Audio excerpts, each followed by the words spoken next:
Good medical morning. Today we're going to look at how the sand flea Tunga penetrans made its way to Africa in 1872.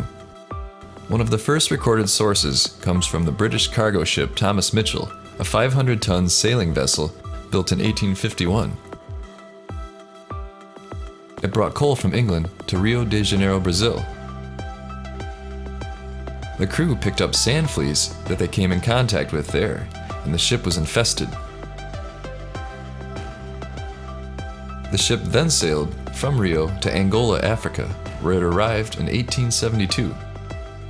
The sand fleas were carried to shore by the infected sailors and also in old coffee sacks. Within a short time, the local population suffered terribly from foot ulcers. At first, they didn't know the cause. Before the end of 1872, the sand flea had been carried southward to Sao Paulo and northward into the Congo. The rapid spread was due to coastal vessels, which used various ports along the coast. While Tunga penetrans spread rapidly along the west coast, its transportation deeper inland needed more time. It took place mainly by the old caravan routes through Africa. By 1895, Senegalese soldiers carried the sand flea to the island of Madagascar, and by 1898 it had reached Zanzibar. Soldiers played an important role in transporting sand fleas throughout the world for coming decades. There is even evidence of German camps being abandoned in Africa due to massive sand flea infestations. The parasite still ravages much of Kenya and Western Africa.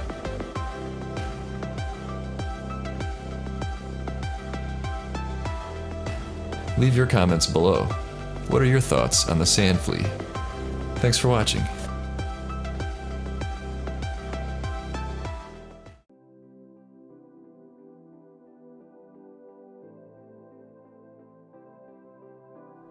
I'm here to tell you about Rest More. It's an all-natural sleep formula, and unlike Ambien or Z-Quil that just knock you out, Rest More is non-narcotic and it helps you fall asleep with a unique blend of vitamins, herbs, and minerals. If healthy, restful sleep is important to you, I recommend Rest More. Rest More is an essential addition to your medicine cabinet for those times you need to fall asleep but can't. Remember, when you just need more rest, get Rest More. Now available on Amazon. Good night.